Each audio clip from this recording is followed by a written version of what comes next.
ঐতিহাসিক এই খটৰা সত্ৰত এভাগী শৰাই মই আজি আগবঢ়াইছোঁ। এইটো মোৰ একান্ত ব্যক্তিগত আৰু বহুদিন আগৰ পৰাই মই মানস কৰি আছিলোঁ আৰু বহুদিন ধৰি মই ইয়াত শৰাইখন দিবৰ কাৰণে আহিবৰ কাৰণে মন বান্ধি আছিলোঁ। আজি শৰাইখন আগবঢ়ালোঁ আৰু বিশেষকৈ প্ৰভু ৰঘুনাথৰ ওচৰত শ্ৰীচৰণত প্ৰণিপাত জনাই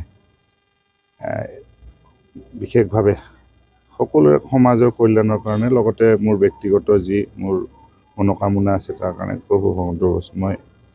প্ৰণিপাত জনালোঁ আৰু আশা ৰাখিছোঁ আগন্তুক দিনত ৰাজহুৱা জীৱনত আছোঁ, সামাজিক জীৱনত আছোঁ আৰু ব্যক্তিগত মোৰ যি সেইখিনি মোৰ মনৰ আশা প্ৰভু আমাৰ এই ৰঘুনাথে মনোকামনা মোক পূৰ্ণ কৰিব বুলি মই আশা ৰাখিছোঁ। আমাৰ জনবিশ্বাস আছে, বিশেষকৈ আমাৰ দৰংবাসী যে খটৰা সত্ৰত যি আমি বিচাৰোঁ মনোকামনা আমাৰ পূৰ্ণ হয় আৰু ইয়াত এটা আমি সনাতনী সভ্যতাৰ ইতিহাসৰ এটা সোণালী ইয়াতে ইতিহাস আছে আৰু বিশেষকৈ মই দৰঙী আমাৰ ৰাজ পৰিয়ালৰ সন্তান হিচাপে ইয়াত এটা আমাৰ পাৰিবাৰিক সম্পৰ্কও আছে খটৰা সত্ৰৰ লগত। গতিকে আজি আহি ভাল লাগিল আৰু বিশেষভাৱে খটৰা সত্ৰৰ উন্নয়নৰ ক্ষেত্ৰত মাননীয় মুখ্যমন্ত্ৰী মহোদয়ে যিখিনি পদক্ষেপ হাতত লৈছে মই ধন্যবাদ জনাইছোঁ তেখেতক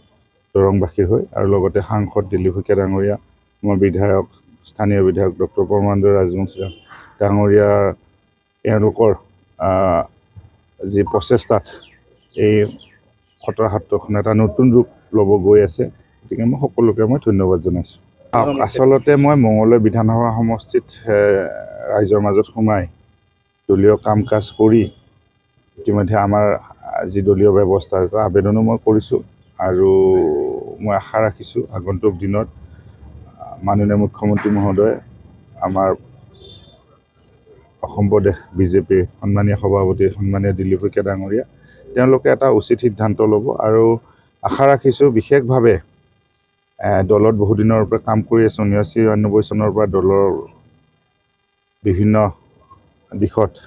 বিভিন্ন পদত মই কাৰ্যনিৰ্বাহ কৰাৰ পৰা দলৰ যি দায়িত্ব পায় এই দায়িত্ব মই মোৰ নিষ্ঠা সহকাৰে পালন কৰি আহিছোঁ আৰু দলে যদি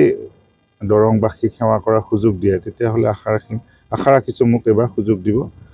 আৰু বিশেষভাৱে মোৰ বিশ্বাস দলে এবাৰ মোক সুযোগ দিব আৰু দলে যেনেধৰণৰ যি দায়িত্ব দিয়ে তাকে মূৰ পাতি ল'বৰ কাৰণে মই সাজু আছোঁ। দলে যদি টিকেট বিচাৰিছোঁ টিকেট দিয়ে, টিকেট নিদি যদি দলৰ কাম কৰিব দিয়ে, যি কৰিব দিয়ে, যেনেধৰণে দলে মোৰ দায়িত্ব মোক দিব তেনেধৰণে মই আগন্তুক দিনত মই পালন কৰিবৰ কাৰণে প্ৰস্তুত আছোঁ আৰু দলৰ একান্ত আমাৰ যিহেতু এটা বিজেপি দল এটা নীতি আদৰ্শৰ দল আৰু নীতি আদৰ্শৰ মাজেৰে আমি আগবাঢ়ি যাওঁ আৰু ৰাইজক সেৱা কৰোঁ। সেইখিনি মই পাৰিছোঁ সেই পদ্ধতিৰে সেই নীতি নিয়মৰ মাজেৰে এই গোটেইখিনি বিবেচনা কৰিব। ইয়াতো বহুতে টিকেট বিচাৰিছে,